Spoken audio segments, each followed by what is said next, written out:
They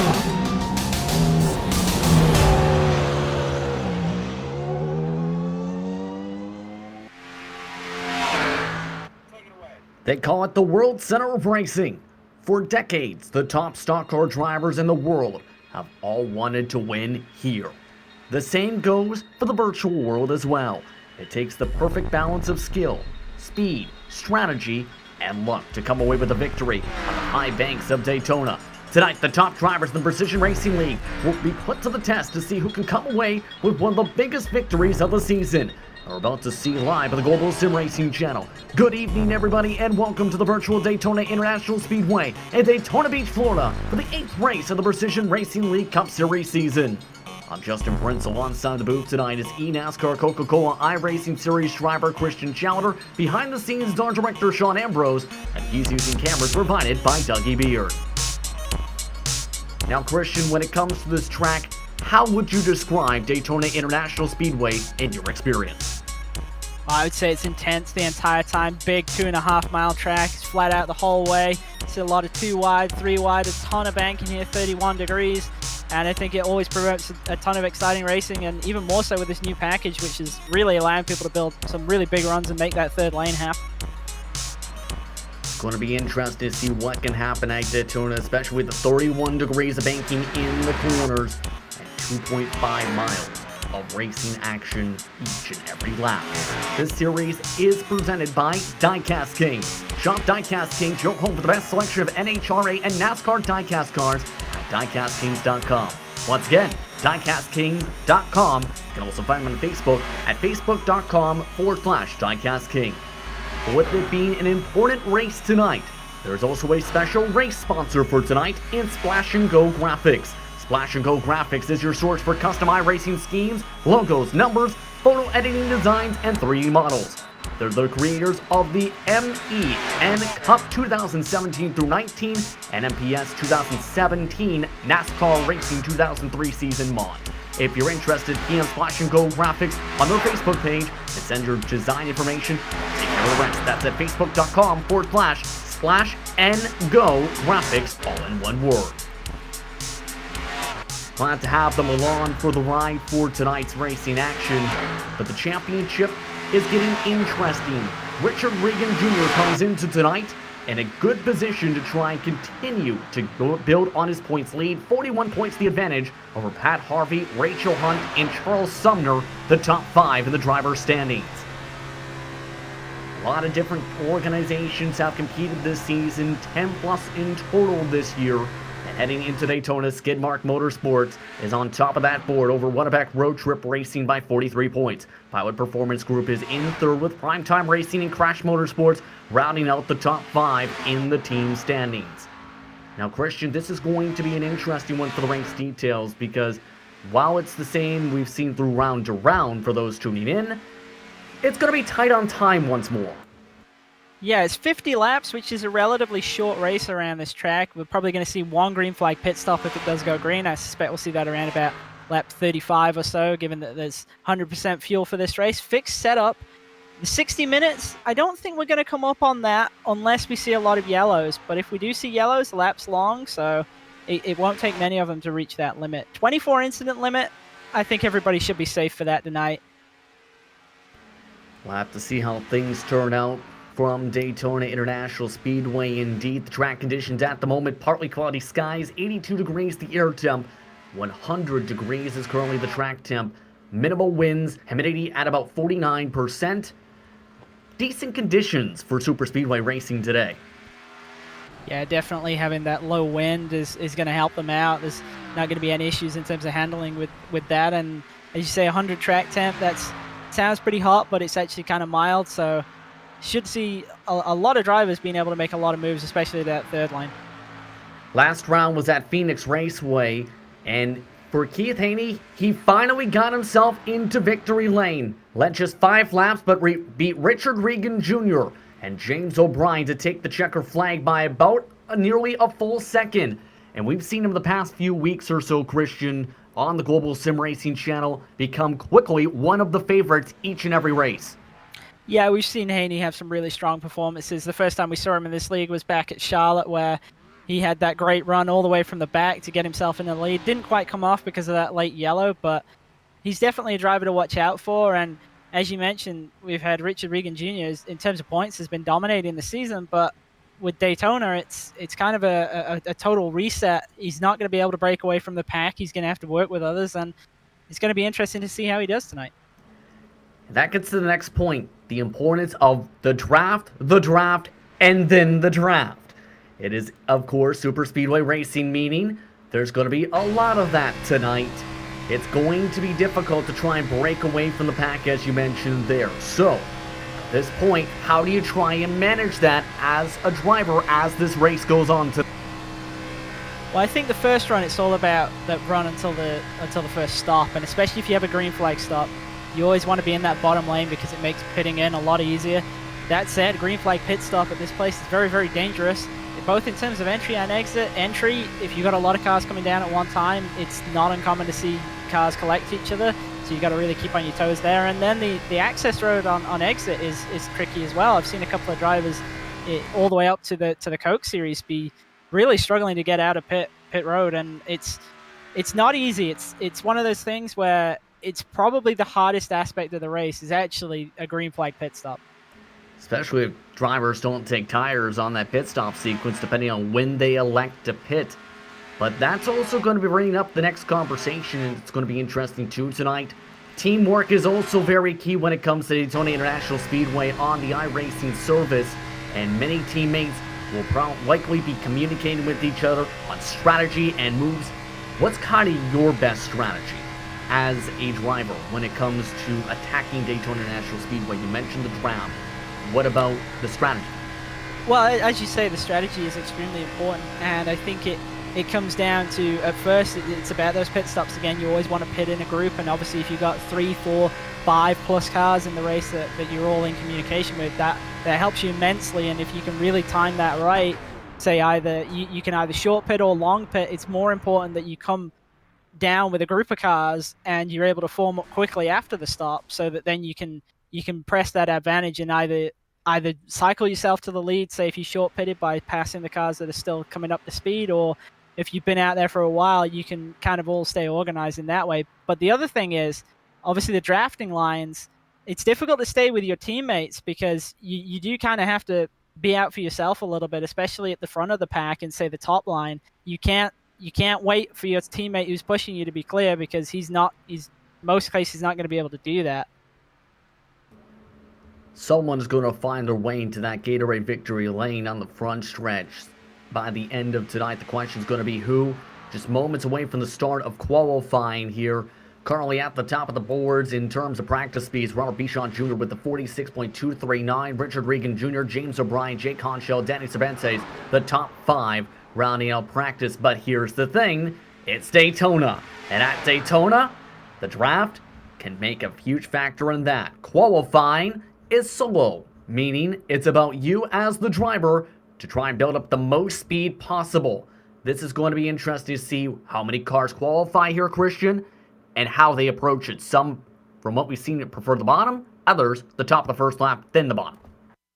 Yeah, and it's actually quite interesting that this year there's been a number of different approaches in terms of qualifying. In the past, we've traditionally seen that everybody uses that first lap to wind the car fully up to speed on the top of the racetrack before dropping down to the bottom on lap 2.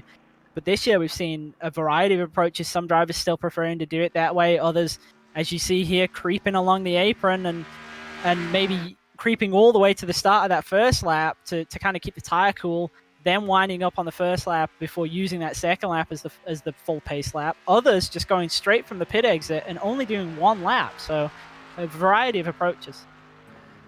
Colton Lane just spun out on his pit exit, by the way. He'll have to reset. Just lost control off at the blue cone. As you take a look at one of the Honchos run their way alongside the wall to build up their speed. Jake Honcho, looking at him in the 51 machine, ready to take the first lap. Let's follow along with him and the rest of these drivers as they try and record times. A vast majority of the field electing to qualify. 28 total drivers from the garage area have made their way onto the racetrack for today here at Daytona. Honcho going the middle to the bottom for the exit of turn 2. Interesting. Yeah, quite a different line than I've seen from anybody else actually right now. Around the top, as you say, on the outlap, and it looks like his first lap's kind of going to be his up to speed lap, so we're not going to see a representative time from him here, but it could be an interesting way to get the car up to speed, especially to start that second lap. What is kind of the best way around the track to build up speed, in your opinion, for that second lap? Well, I'm personally a fan of rolling the car really slow until the start of the first timed lap, and then when I get to the line, drop it down to second and pull it up to speed like I would a normal pit exit. I'll tend to run the bottom in 1 and 2 and then run the top in 3 and 4 so that I've got as much speed as possible coming to the line. That said, some of my teammates were able to achieve similar times by just doing one hot lap right out of the pits. So it's really variable. It's just kind of whatever you feel is best. For me, it was to use both laps. For others, they're only using one. Some drivers already in the 49.2s on their first lap. Rachel Hunt, Pat Harvey amongst those two drivers. Jake Honchell is in third with that 49.534. We also have Herzog making his way around the track in fourth position.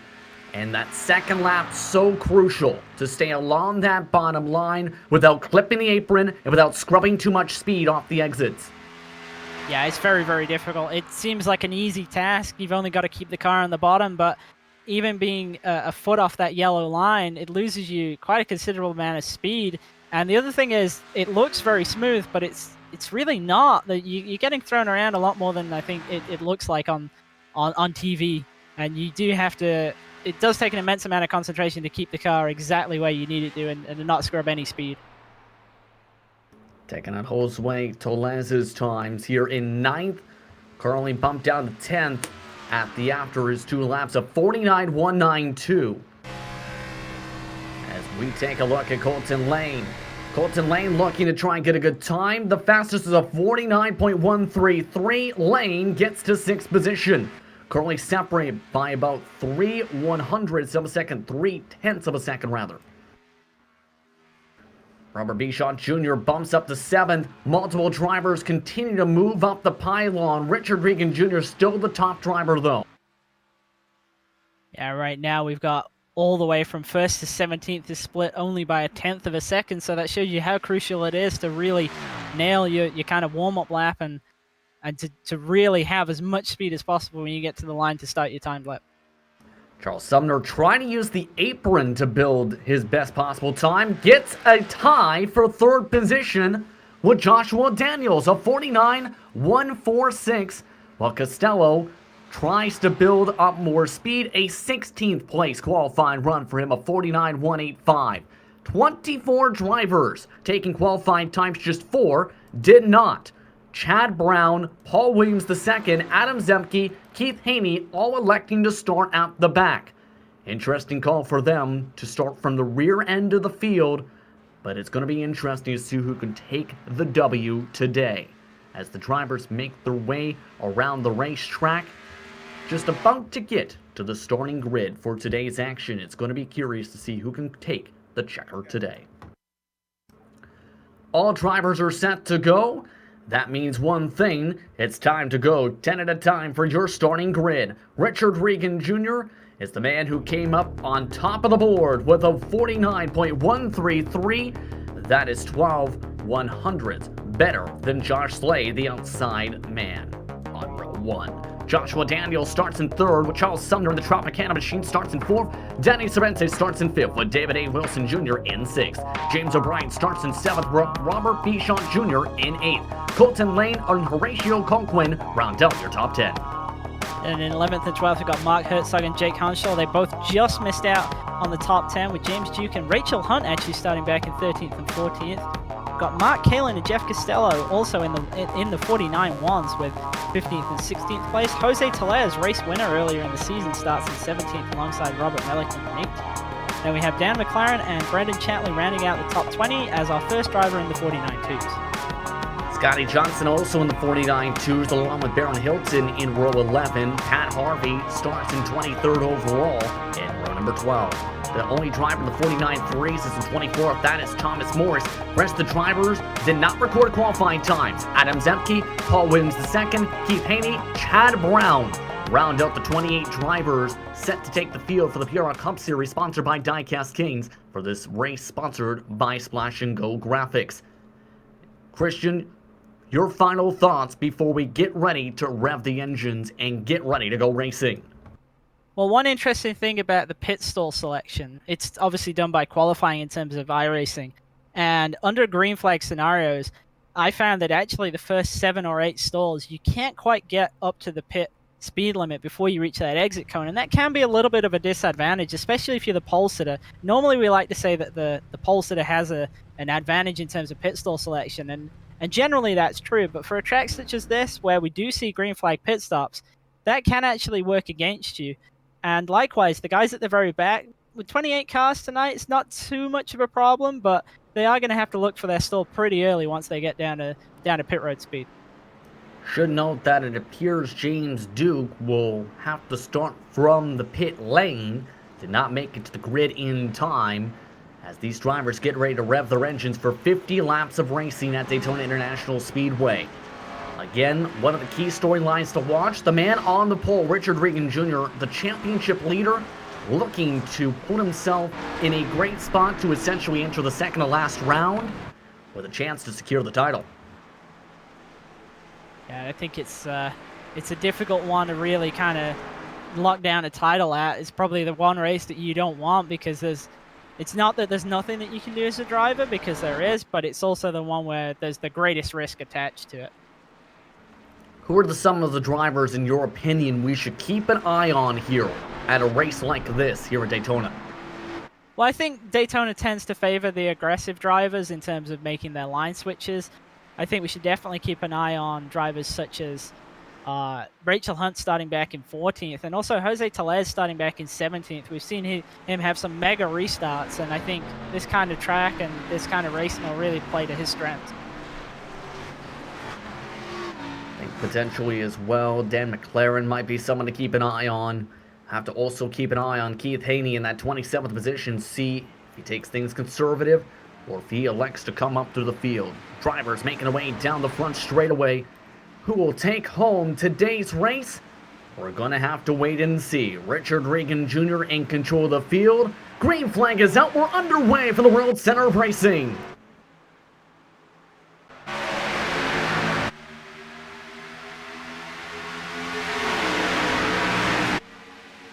And a clean start for the drivers off into turn number 1. Already that top line becoming very scattered so far. Yeah, it looked like a couple of drivers didn't quite get a good pull on the restart, especially in the top. The bottom's forming up better right now. A couple of drivers dropping themselves all the way to the back. They're not wanting to be in this fight early on, and that's really fragmenting the field on the backstretch. Yeah, Cervantes O'Brien amongst the drivers backing off and going to the rear end of the field. And they will end up just hanging on to the draft for majority of those drivers. But Regan Jr. looking to try and get the first lead lap of the race. Lined up with Joshua Daniels on his back bumper. Josh Slade still lined up on the top side. First lead lap goes to Richard Regan Jr., your championship points leader. So already 5, make it 7 drivers lined up on top, compared to 5 who are grouped up very closely on that bottom and at the front of the pack. Now we see Regan Jr. looked like he tried to go up to cover out that top lane, but didn't have the space to do it. Now he's stuck in the middle. The sucker hole puts Richard Regan Jr. in the middle, 3 wide for the race lead. He tucks to the outside behind Josh Slade. And here's one of the main things when it comes to this track, Christian, that you know fairly well. The corners, fastest way on the bottom. On the straightaways, is the middle to top line. Yeah, and that's something that we've really got to look for, especially when they're too wide later in the race. It gets to a point where the 2 lanes kind of stagnate out, and then that's when we see that 3rd lane really form. Don't think we're going to see it that early on, just because there's no real need to be that aggressive. Regan Jr. really backing off now that he's lost the lead quickly. And here's another thing. With the lead car, you burn extra fuel by about a gallon or so. That can make a difference of at least 3 laps or so minimum on the fuel strategy. So some of these drivers, they might want to lead early, some of these cars, yes. But others might be thinking big picture and to try and keep the pit window strategy open. Yeah, and that's really something that needs to be kept in mind, especially if you are leading the line. As you say, the difference in fuel usage is considerable, and the biggest thing at Daytona is making sure that you're always pitting with a group of cars. Now, nobody's going to be tight in a fuel scenario for this race, with it being 50 laps. It's quite easy on one stop, but you can't have a scenario where you're pitting on your own, because you'll just fall completely out of the draft and you'll never get back to them. Absolutely. Josh Slade, meanwhile, still trying to fight hard on the top side. Joshua Daniels fighting on the bottom side. Some of these drivers we haven't talked too much about at times this season. Getting a lot of TV time in this fight for the race lead, coming to 46 laps to go. Daniels, though, has a huge pusher in David A. Wilson Jr., really helping him in that Pilot Performance Group machine. And we're seeing a lot of different approaches here. Kind of got a secondary pack, so to speak, forming at about 18th and 19th place. Right now, Charles Sumner is pushing Slade up on that top line, meanwhile. Taking on board, a look on board with that Tropicana machine. Has Colton Lane lined up behind as well. Bichon Jr. just to his inside. So, at this point, it's basically a race to figure out where you want to make the proper moves. Right now, some of these drivers might be thinking, keep the cars cool, because if you lock bumpers the whole time, you risk overheating the engine. Yeah, and that's another thing as well, is if you see one driver pitting already, that's very, very early, well outside the fuel window. That's Robert Melican. Robert Melican coming in. He was in 27th position, and this is a weird one. Coming to the start of lap number 6, the 18 machine has pulled into the pit box. So something going on with that driver as they're out of the race car. Yeah, I can only assume he's had some other issue, because it's far too soon to be pitting in terms of fuel. Meanwhile, that lead pack continues to shuffle around a little bit here. And these drivers, one of the main things with Daytona with the fixed setup here is, as the tires wear down here, Christian, it can get difficult off the corners. It might get a bit light, in fact, for some of these drivers, in terms of grip, especially on the top line. Yeah, that is something that I think we've seen both in fixed and open. The longer the run goes on, the more kind of the car starts to move around, especially, as you say, on corner exit and also down the straightaways as well. So if we see drivers kind of bobbing up and down a little bit, that's not really their fault, so to speak. That's coming about just due to the car and the tire, and it's something that everybody's been fighting all week. Again is out of the race. He is the first DNF. Bichon Jr. is backed out of the main part of the lead group from the 5th and 6th position. And some of these drivers might be thinking, this is getting a little bit dicey for the first part of a race where you still need to think about that pit stop still at least 8 laps or so until they get the green light to be inside the fuel window technically. Yeah, absolutely. And we tend to see, as people come up to the sort of natural pitting point, we'll see the field will try and get itself back single file, because it's just so difficult to pit from that top lane. But as you say, a couple of drivers just clearly do not want to be in this fight, and I think something that we've seen in all races at this track with this package is that if there is a wreck, it is taking the entire field with it. It's not a small one. It truly is the big one. There are some drivers, should note, who want to fight their way to the field. Mark Kalen is amongst them. He has gone up 11 positions from the drop of the green flag. Josue Tellez has also gone up +10. Let's take a look at Kalen on board. Again, started outside the top 10 in 15th position. Already the 62 machine inside the top 5. Yeah, and he's in a really good position here as well. He's in that bottom lane, so if he stays there, he's going to have no issues pitting. He's the 3rd car in line on that bottom lane as well, so he's really in. He's kind of in that spot that I always like to position myself in. This is a great position. You're using the least fuel.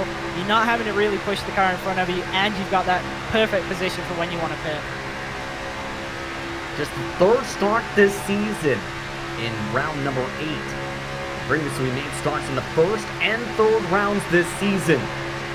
So Kalen making a statement early on amongst this top 5. Josue Tellez, again as mentioned though, just behind the 62 machine, has also carved his way through the field in one of the Diecast King sponsored machines. That car is currently in 8th position on the bottom line as well. And in terms of drivers that have gone the other way, we see Richard Regan Jr. has dropped from the pole down to 18th place. He's, I think out of choice, he's just sat still in connection with this pack, but he's not wanting to be in the fight completely himself. Also the chance potentially to hook up with teammates, because O'Brien, remember, dropped back immediately, and he's been working with O'Brien for a lot of this campaign. As you still find one of the lead group, Joshua Daniels leads, coming to 40 laps to go. Now here is an interesting discussion to think about too, Christian, in terms of the pit strategy. For some of the races in open competition specifically, drivers have elected to try and go for an undercut early, on lap 12 to lap 15. Do you think we might see that today in this race? I think it's definitely possible. It's something we need to watch out for. With it being a 50-lap race and quite open in terms of fuel strategy, it does give rise to the possibility of, as you say, some either very early stops or even the opposite, very late stops. But it all comes down to how many people can you get to come with you and how quickly can you get organized. Because if you can't get organized, you're going to lose a lot of time to the pack that's still out there whilst you guys are getting back up to speed. Speaking of organized, they're going to have to get organized to find a way around James Duke. Remember, he started on the pit lane. Well, they've caught Duke in the 76 machine. He's up on the top line at the moment. The pack ready to pass by on the bottom 2 lines.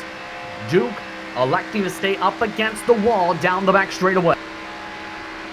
It looks like they're going to just be passing him on entry to 3, so pretty dangerous position here.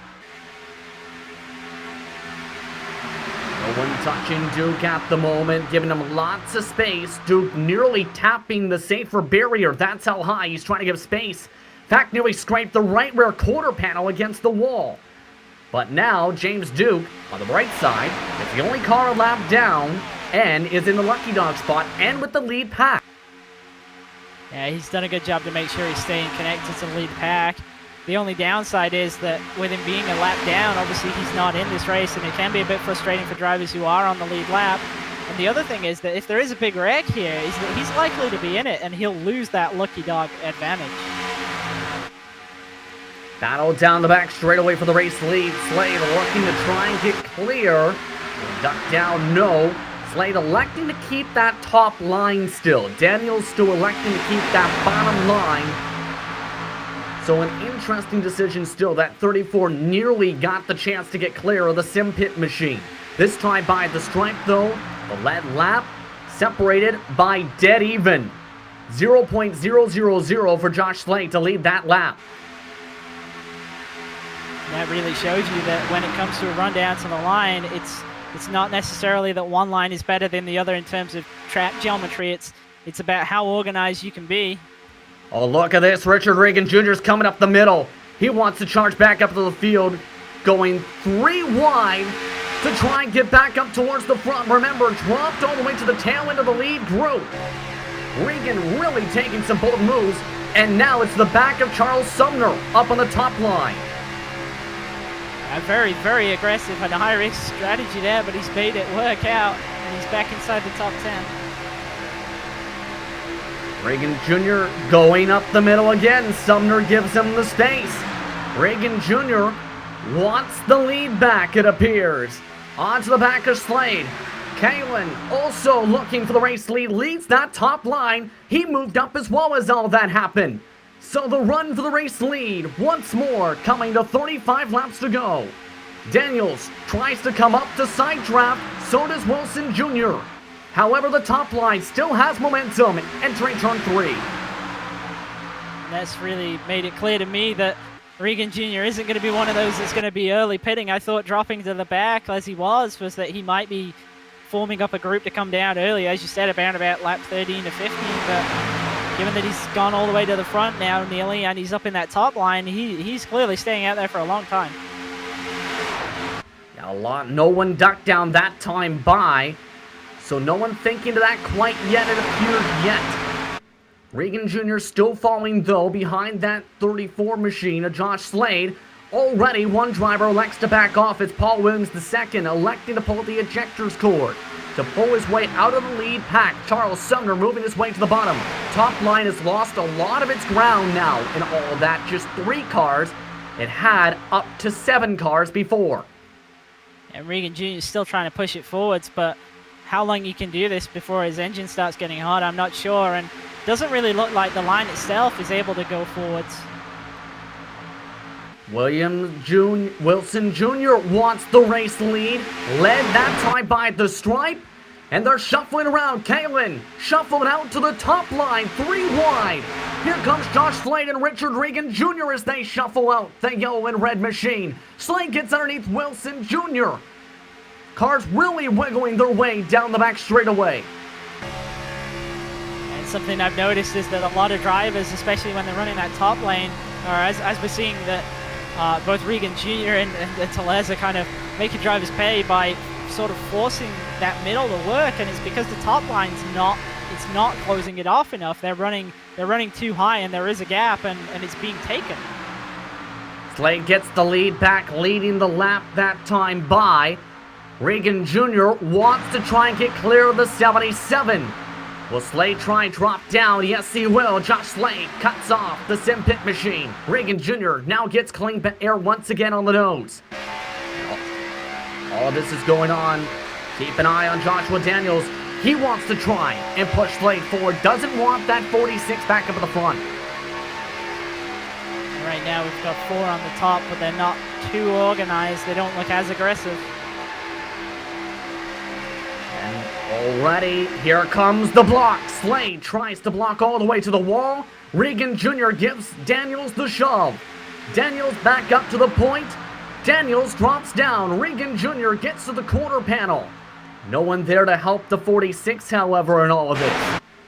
So Regan Jr. now becoming essentially the helper car. Anyone who wants to jump up to the top and take the lead, they'll get help potentially from Regan Jr. unless Regan Jr. gets some help down this backstretch. Yeah, and he's been very, very effective at pushing cars to the lead. Unfortunately, it doesn't look like anybody's really been able to do the same for him. He's got a little bit of a push now, but he's still not clear on entry to 3. Mind you, there's still 31 laps to go in this race this time by. And already that top line and bottom line starting to even out a little bit. 6 drivers though on the top. Couple cars are pitting. Sumner and Kalen coming in this time by. Couple others also ducked down, so the early pit stops start at the start of lap number 20.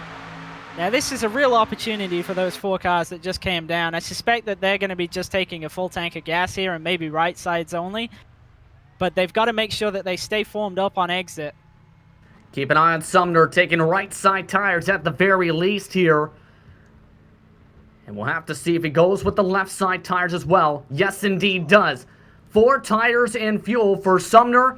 Kalen off and away. So is Brendan Chatley. Baron Hilton also came down. Off and away they go. Back up towards the lead though. Still fighting Richard Regan Jr. and Daniels, Christian. Yeah, an interesting decision by those drivers to take 4 tires. At 50 laps, it's not really necessary to do that. And with them pitting relatively early, they would have still had a lot of fuel in the car. So definitely taking a longer stop there by having that 4 tire change. Absolutely, they could have definitely taken, at the very least, just the 2 tires, since that was the short stop, potentially, with that strategy call. And they're right now already in the range of the lead pack because of the decision to take 4 tires.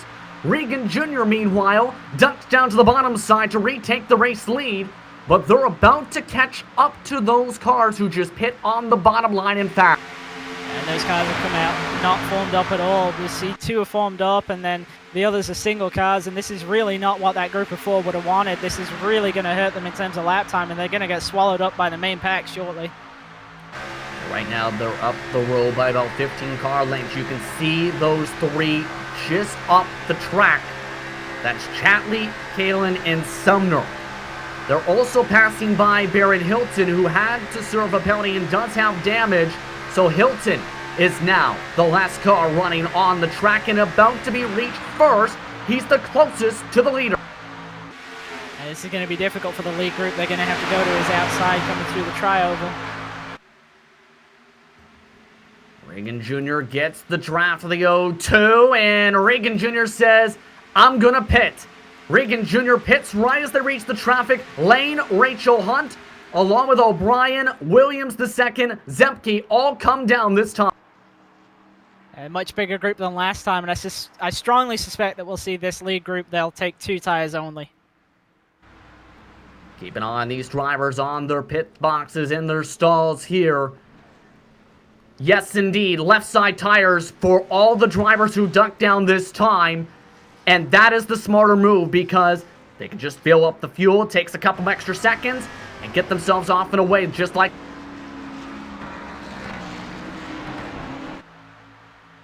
As that's all gone on, the smart move is in part because they're right now still having to deal with Baron Hilton, who's now leading the main pack in front of Josue Tellez.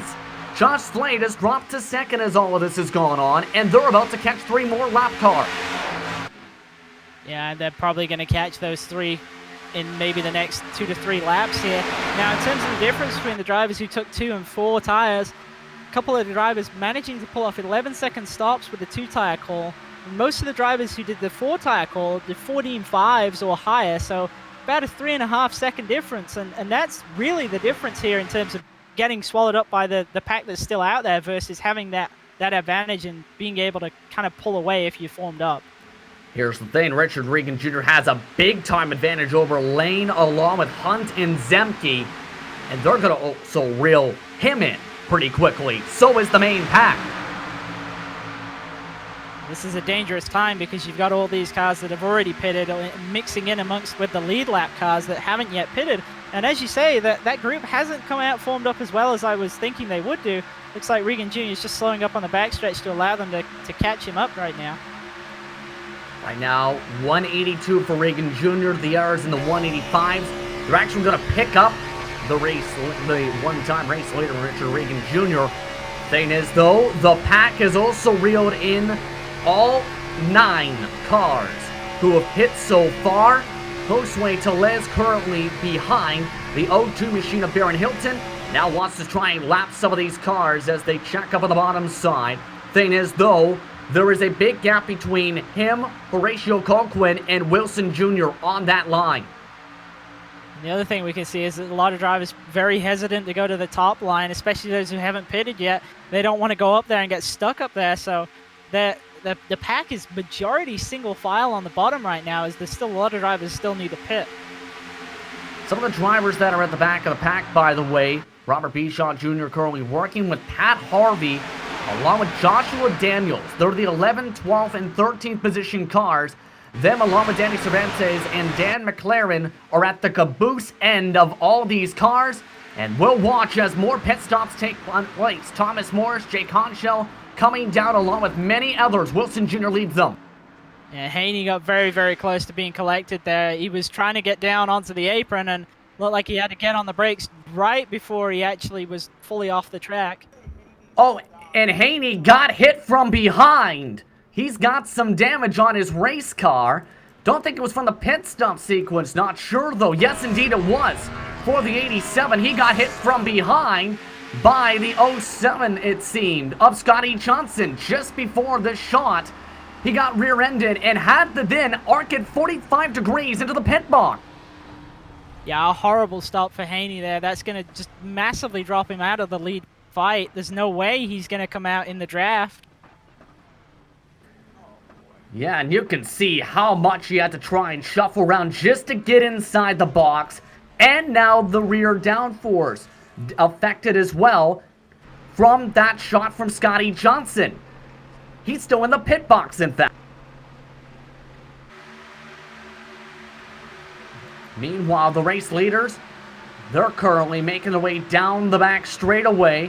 Josue Tellez having a fight still with lap cars and the drivers coming out of the pits, such as Thomas Morris on that bottom side, getting very dicey, coming to 22 laps to go as the pit window is wide open.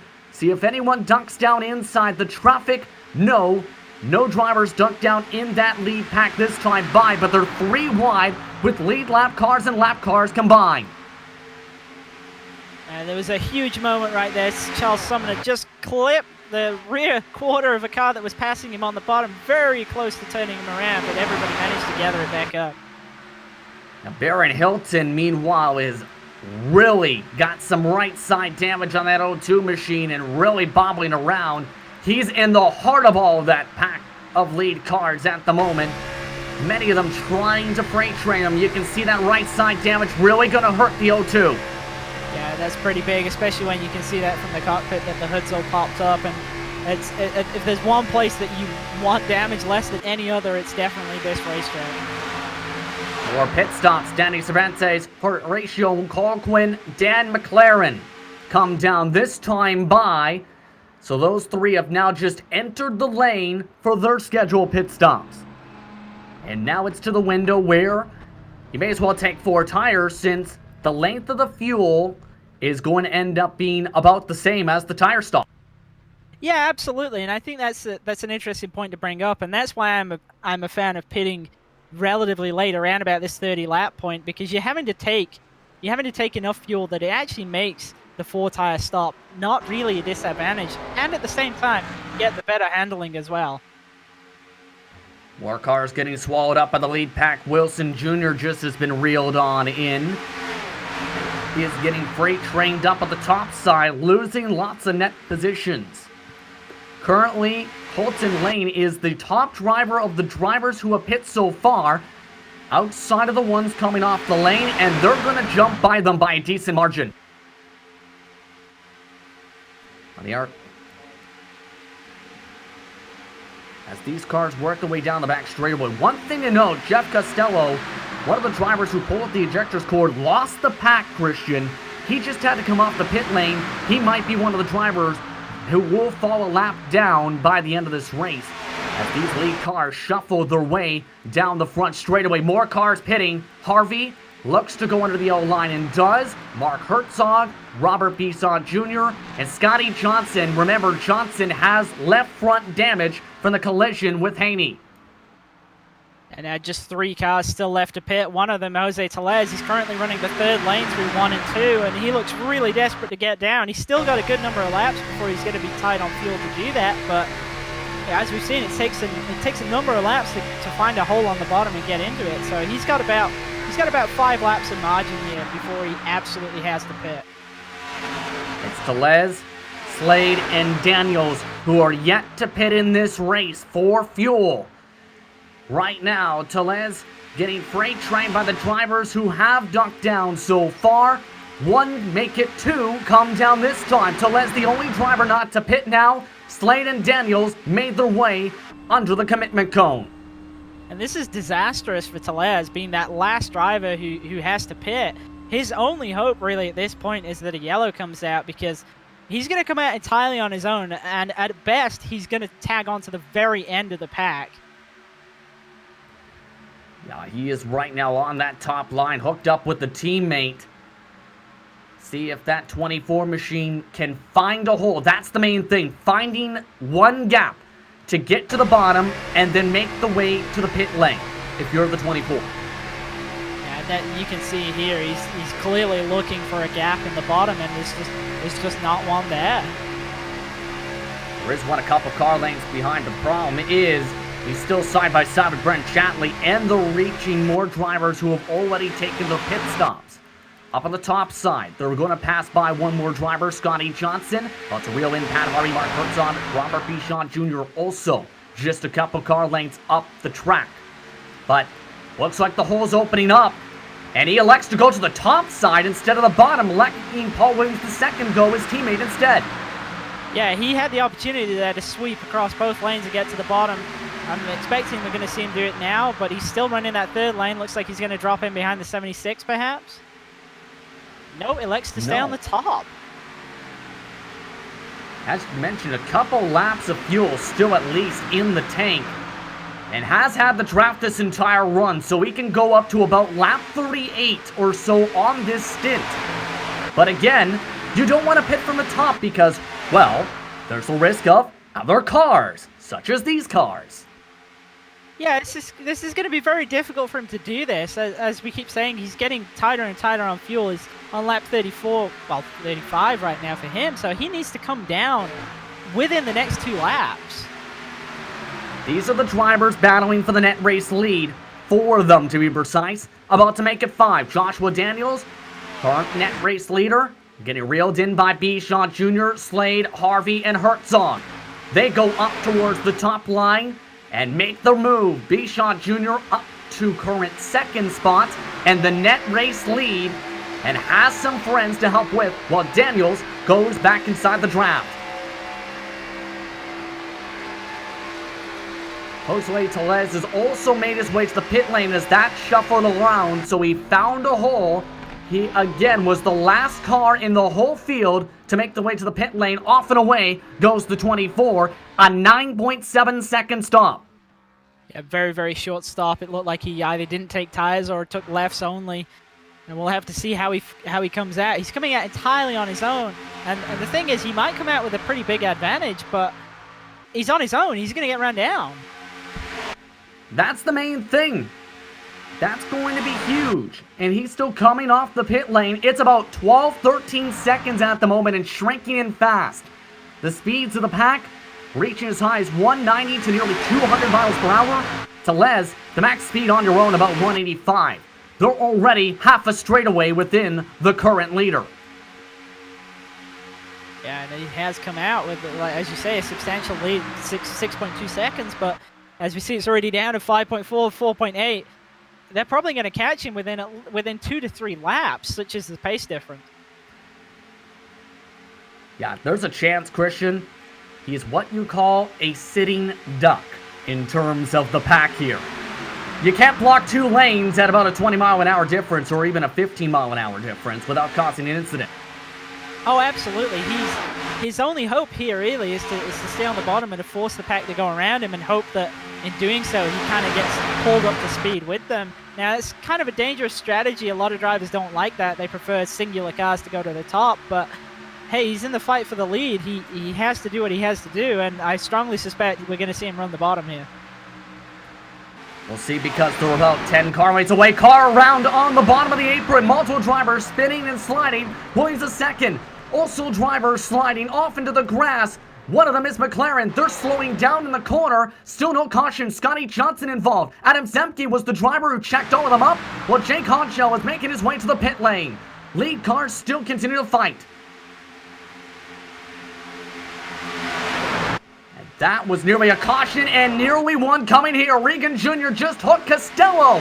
He's up onto the track, and now this could trigger it. Regan Jr. colliding. Still no caution. Now it is out.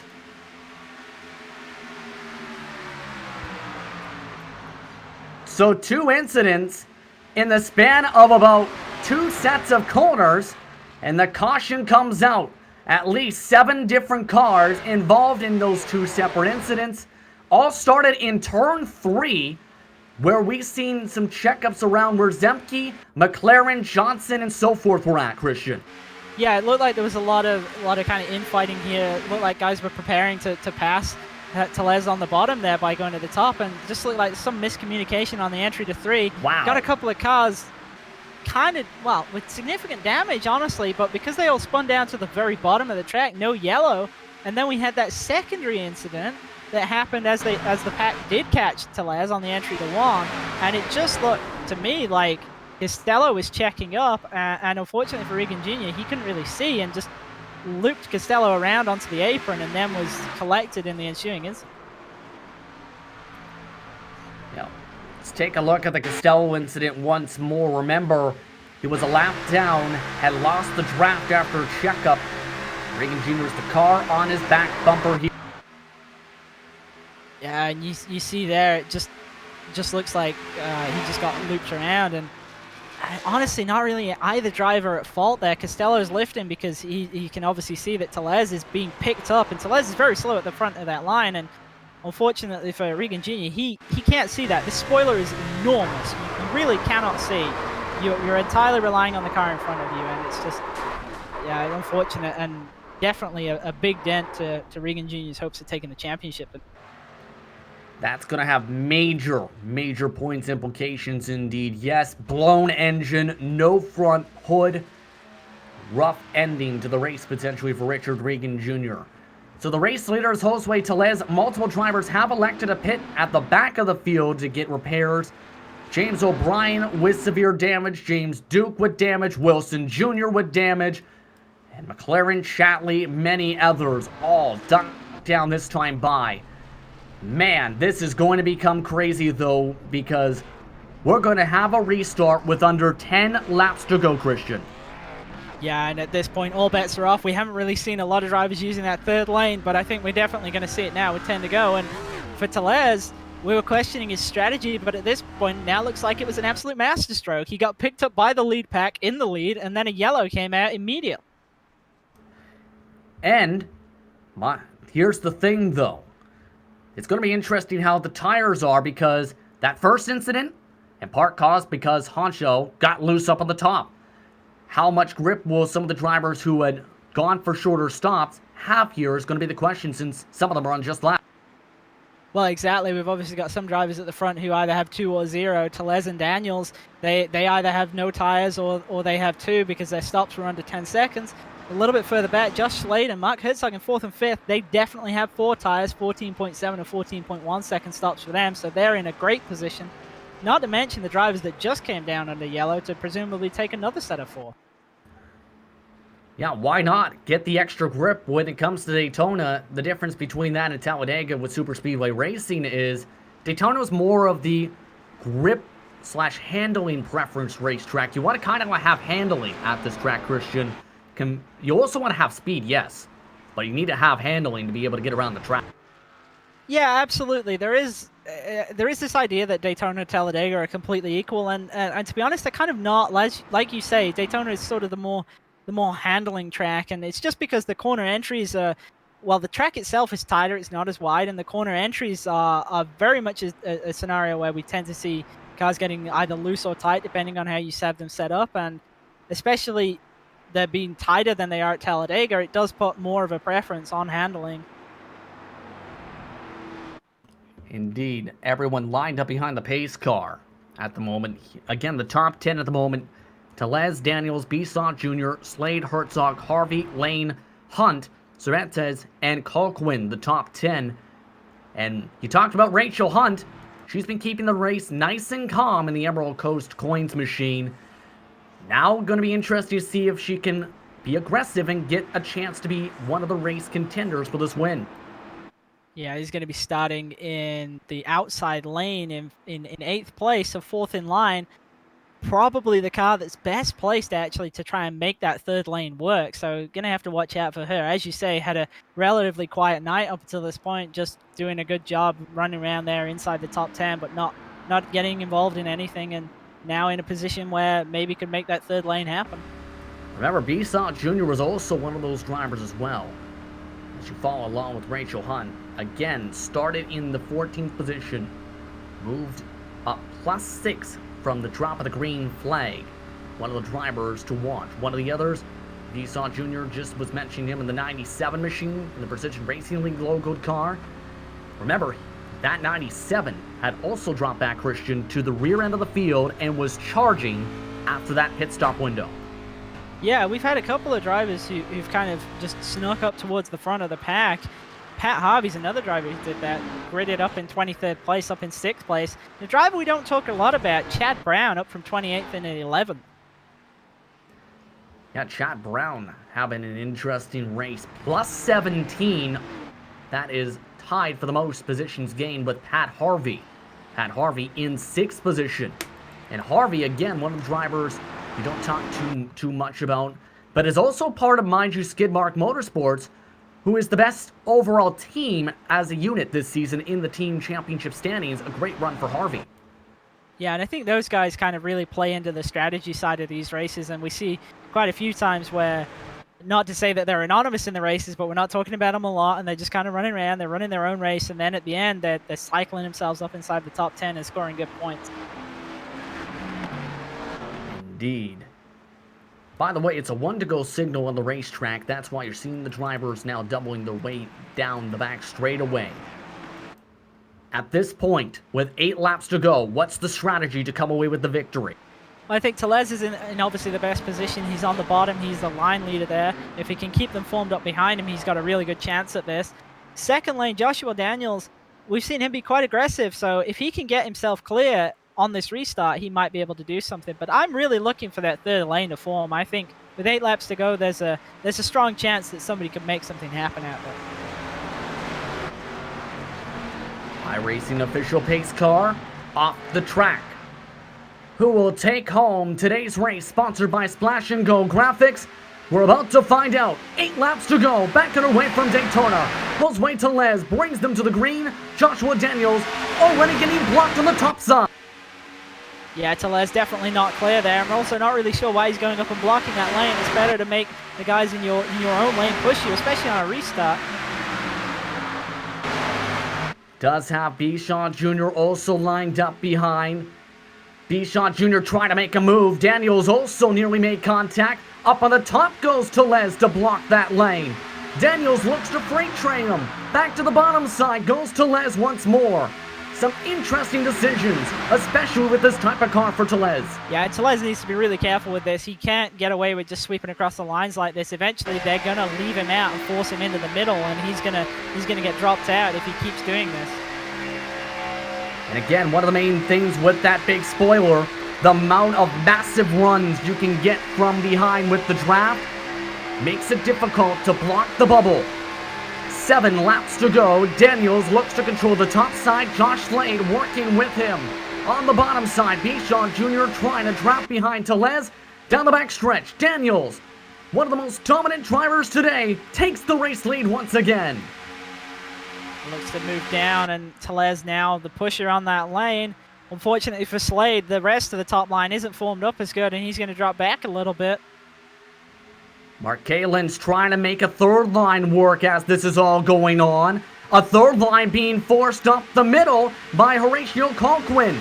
Colquhoun to the inside of Rachel Hunt and to the outside of Colton Lane. Can't get anything to go as he's side-drafting the both of them. Yeah, a little bit of a miscalculation there, it looked like, by Rachel Hunt, following the cars in front of her who were running quite high. Left the middle completely open on exit of 4, and that hole was immediately filled. Rachel Hunt, though, has Kalin now willing to work on the top line. 3 wide for the edge of the top 5. Trying to get around Pat Harvey, and this is going to be interesting. Coming to 5 laps to go this time by Rachel Hunt, trying to get some help to get up to the front. Kalin, unfortunately, just grabbed the wall on exit of 4. It looked like there was a possibility of that top line really working. We saw Paul Williams the second. Looked like he's going to slot up there. He's going to give Rachel a help. Kalin does have a bit of damage. Multiple drivers come up to block. Colquhoun forced to check up, nearly got to the inside of Pat Harvey. A major check and a major block by those top 3 cars to stop that third line from developing. Yeah, and it's completely disintegrated that third line and split the top 8 cars as well. Everyone having to now get around lap traffic. James O'Brien way up high. Look out on the top. Williams the second and Kalin have to dive immediately to the bottom side. Everyone gets on through. No, Kalin spinning around. He's bringing up some smoke. He's off the racing surface as the leaders battle to 4 to go. A very difficult scenario there. You obviously had 3 wide, and Paul Williams and Kalin are on the top, and they had to try and force themselves underneath, and the yellow does come out. And Kalin is the one who brings it out. He ran onto the racing surface after he made contact with O'Brien. And now this will set up a green-white-checkered finish.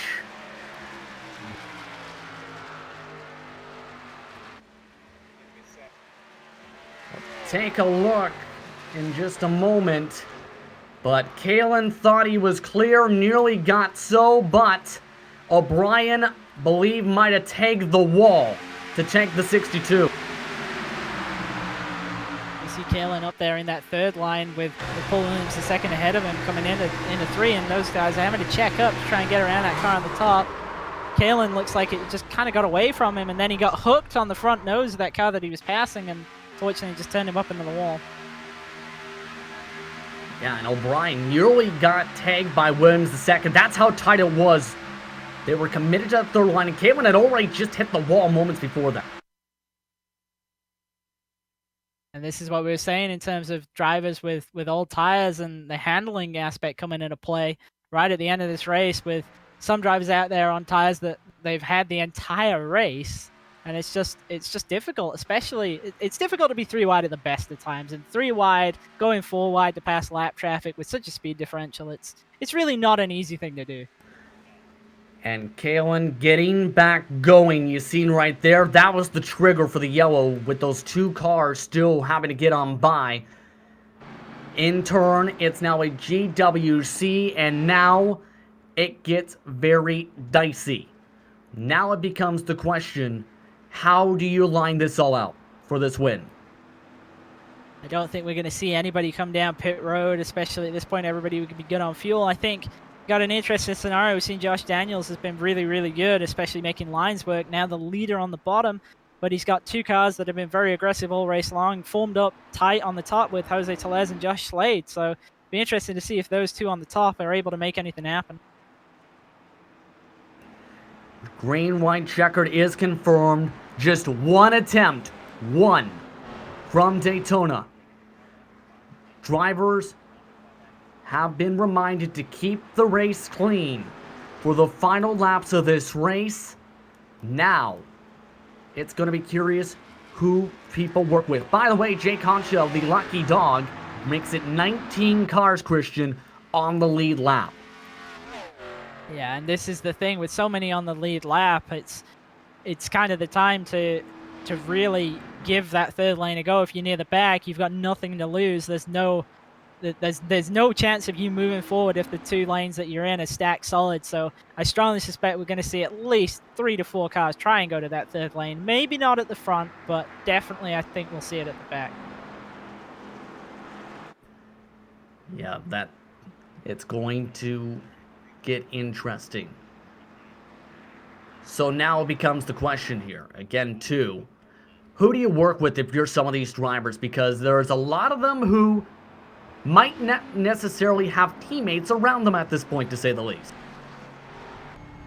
And I think at this point you've got to sort of make an assessment of how the race has gone and who you've seen making aggressive moves. And honestly, those are the guys you want to form up with. At this point, you don't want to be forming up with the people who've been really taking it easy. If you've seen guys leaving gaps open in the line and not really being pulled up tight to somebody else's bumper, you know at this point you can't work with them. They're not going to be aggressive enough. And it's 2 to go. You need somebody who's aggressive with the pushing, because otherwise you're not going to go forwards.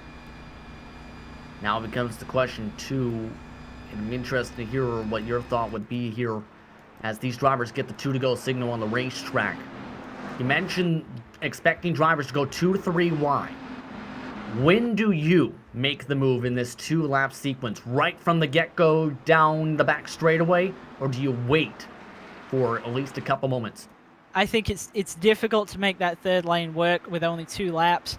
I think if you pull out of the line at the very beginning, you're really setting yourself up to fail, unless there's a huge checkup higher up that really gives you a big shot in terms of momentum.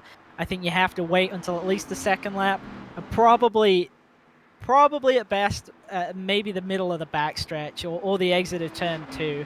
I don't see how 3 wide getting up to speed you can ever really make anything happen on the very top lane unless there's a big checkup happening on the bottom. There are multiple cars, too, Christian, by the way, in the side of this top 5, such as Joshua Daniels, who are looking for just their 2nd, even their 1st top 10 finishes of the season. Joshua Daniels, he entered today 19th in the standings. His best finish was 12th, and today has been a spectacular race, to say the very least, in terms of today. In terms of the points as well, Joshua Daniels' max points day, rather, a 39. Yeah, and as you say, he's had a great day. He started 3rd. He's been up in the fight for the lead the majority of the race, and I think it's going to be difficult to get around him, but he has those 2 drivers who have been very, very good in terms of pushing and very aggressive in making that top line work, kind of working against him on that top side. Now, behind that group, we've got Pat Harvey who's on the top line, and I haven't seen him be that aggressive. So I'm curious to see if that top line can work with only those 2 cars, or if Harvey's going to really turn the wick up and get pushing that top lane. Indeed. The exact stats for Daniels on the season.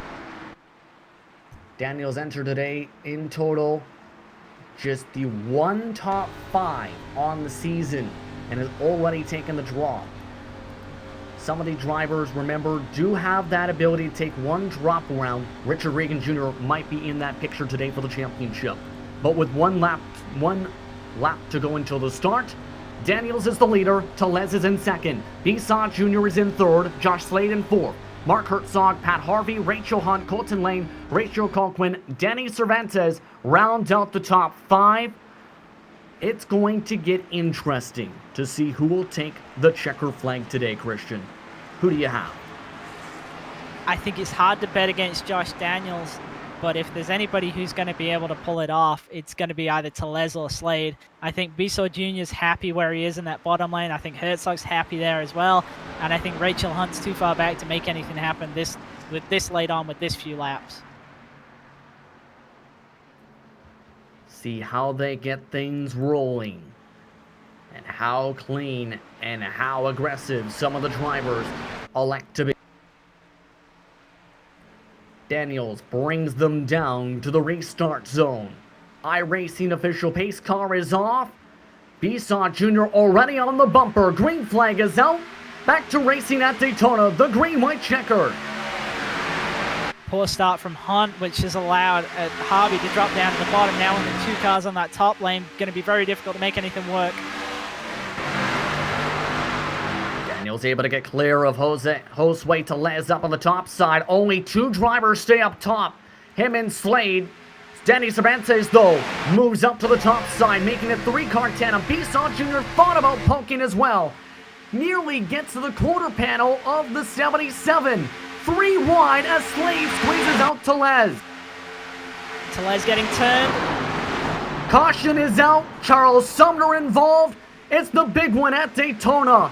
And Joshua Daniels will come to the white and the yellow as the winner of this race, sponsored by Splash and Go Graphics.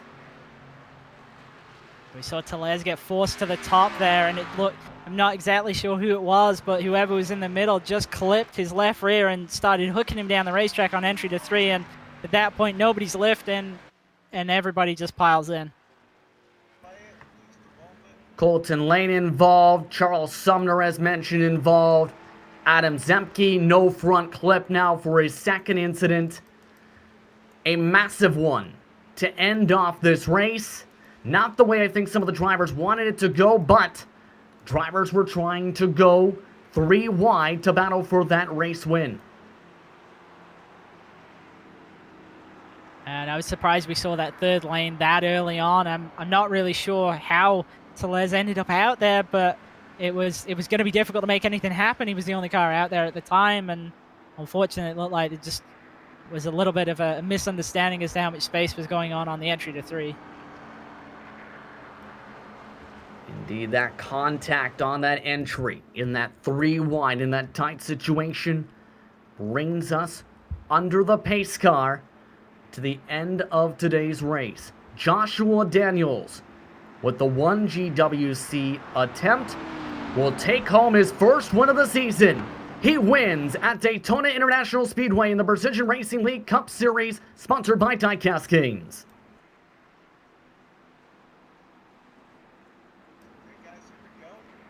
We'll take a look at what caused the caution flag, the final one of the race. And again, this was up on the top line, 3 wide. That brought us to the yellow flag. Contact between Tellez and Cervantes on the entry of turn 3 caused the big one.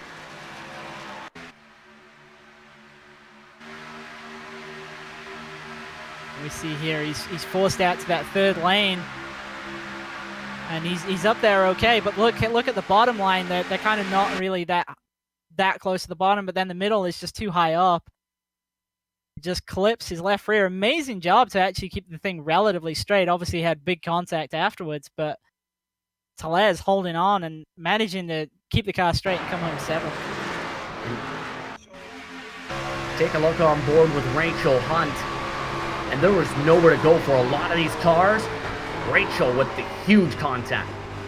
Yeah, another driver, very, very good job to keep the car straight. Obviously, big contact, but the key thing is when those wrecks happen is to keep the car straight, because if you do that and you get to the line, you're going to retain your position. Yeah, a lot of points were on the line for some of those cars involved in the incident.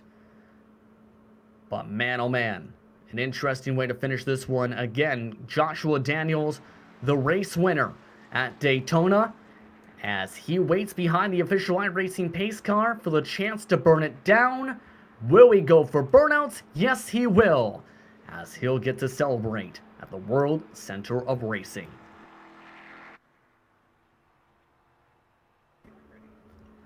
We'll take a step aside when we come back. Post-race coverage. You're watching the Global SimRacing Channel for the Precision Racing League Cup Series, sponsored by Diecast Kings. And today's action at Daytona, sponsored by Splash & Go Graphics.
Back to the Daytona International Speedway for more coverage of the Precision Racing League Cup Series, sponsored by Diecast Kings. It was an interesting one at Daytona International Speedway.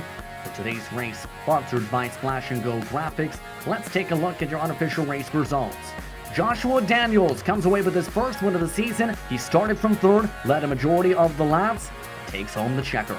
Robert Bisson Jr. comes home in second in one of his best performances all season, with Josh Slade in third. Mark Herzog finished in fourth, with Pat Harvey rounding out the top 5, plus multiple positions on the finish, 18 total. Danny Cervantes finished in 6th, Josue Tellez in 7th, Rachel Hunt in 8th, David A. Wilson Jr. in 9th, and Paul Williams II rounds out the top 10. Just outside the top 10, but in 11th with a result I'm pretty sure he's going to be really happy with. Chad Brown up from 28th to finish 11th tonight, plus 17. Alongside him, Jeff Costello in 12th with Jake Hanshaw in 13th. Scotty Johnson had a little bit of contact earlier on, but came home in 14th with Thomas Morris and Colton Lane 15th and 16th. Then we had Charles Sumner involved in that big wreck at the end, came home 17th with Adam Zemke 18th. And then the first car off the lead lap was Baron Hilton 19th alongside James Duke in 20th. Rachel Colquhoun amongst the drivers in some of the wrecks tonight. 21st, 2 laps down. Mark Kalin, part of that second to last caution flag, 7 laps down along James O'Brien, 22nd and 23rd. Brendan Shatley in 24th position amongst the drivers who crashed in turn 3. Richard Regan Jr., 15 laps down and 25th, was the pole sitter and will potentially have to take a drop in the championship points. McLaren, Keith Haney, and Robert Melican round out the 28 drivers who took the field today. Join us in the broadcast booth is the second place finisher, Robert Bissaw Jr., who finished with a stellar run, was amongst the drivers who started up front, went to the back, then charged up to the front again by the end. Robert, how does it feel to finish second tonight? It feels real good. 2 for 2 in the last 2 races I was actually in, 2 podiums, so it's really good for me. What was your strategy into this race? Because it looked like you went more the conservative route. Then after the pit stops, it's like you got the green light. Yeah, I wanted to be up front, and I was just hugging the yellow. I wanted to stay up front. If something happened, there'd be less cars in front of me, and less of a chance of getting caught up in something. I did drop to the rear. It started to get a little dicey, so I felt I wanted to drop back and try to hook up with the teammates back there prior to the pit. What was the discussions like with your teammates as the race went from clean racing for the first 35 plus laps to essentially a GWC? Yeah, we were just trying to hang on. Basically, it got a little more dicier than we were used to during the pit stop. Seemed like guys maybe couldn't hook up with teammates, or it just got a little messy. And at that point, the green-white-checker, I was just staying behind the 77, just keeping it on the line, and wasn't going to move. And whatever happened. Well, we got a second place and a 5th for the team, so we're doing pretty well in the point standings. Indeed, your team looking very strong this season in terms of the drivers, but in the end, second place finish. Next race going to be interesting. Las Vegas Motor Speedway. Your thoughts on Las Vegas? I like Las Vegas. I'm waiting to see how strong the field is there, and obviously we have a bunch of fast guys. I'm waiting to see what the average pace is, and just do as well as we can to try to secure 2 good finishes for the team. Do as well as we can. Anyone you want to thank before we let you get going? Yeah, just my friends and family that are watching. Obviously, Diecast Kings. If the team keeps doing this well, I'm gonna have to pick up a car or 2 to celebrate kind of the team title if we can hang on to it. And obviously, you guys and PRL for setting everything up and doing a great job. Thanks for the time, Rob. Congrats on the second place finish. Thank you. Robert Bissaw Jr. comes home in second tonight. Standing by with a third place finisher, Christian Chowner, is with Josh Slade. Josh started second tonight and came home third. Was in the fight the entire race. Looked like it was a pretty fun evening for you. You got to be happy with that third place, right? I'm extremely happy with the third place. I honestly didn't think I was going to end up this far forward. I was hoping for it, but hey, I got there and I'm happy. Now, one of the drivers actually, who I believe came down and took 4 tires on their pit stop, we were talking about it a little bit in terms of the decision between taking 2 and 4, and I was just wondering what swayed you to take 4 instead of 2? I just took 4. I didn't have any practice in the car, in the A car. I just decided I'll just take the 4 tires, take the fuel, and get back out on as soon as I. Well, I think that's a smart decision to make, to be honest, because the pit exit with 2 tires is pretty difficult, and especially if you hadn't had a chance to try it with 2, it's not something you want to be trying in the race. And I think that kind of decision making is what put you up in that fight at the end. And obviously that green-white-checkered unfortunately didn't quite work out in necessarily your favor. You weren't able to come away with a win. But in terms of that green-white-checkered, what was kind of your thinking and what was your plan at that point? When I seen it come, I was just seeing I was in fourth place, and all I wanted to do was at least get a podium, and that's what I got. I wasn't expecting to go 3 wide. He just kind of opened the door, went high, and I was just figured, you know what, I'll take it, see what the side draft does, and see how far along it pulls me. It seemed to work for a few times in the race. I noticed that, and it paid.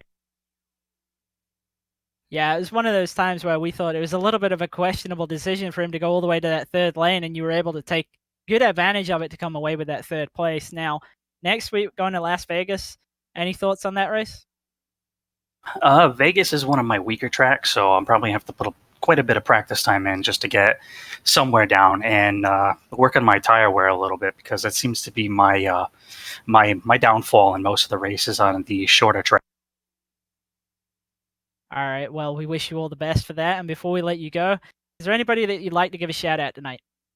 I definitely want to give a shout out to PRL for running this league, and Diecast Kings for sponsoring the whole series for us, and all the other guys that have been racing with it. It's been a real. All right, well, thank you for coming and chatting with us, and once again, congrats on your third place finish for tonight. Thank you. That was Josh Slade, finishing in third tonight. I'd like to thank him and Robert Bisson Jr. for joining us in the broadcast booth for discussions. Christian, your final thoughts? It was a race at Daytona where it was clean for the first 2/3. Then it got crazy, as things can potentially happen when it comes to super speedways.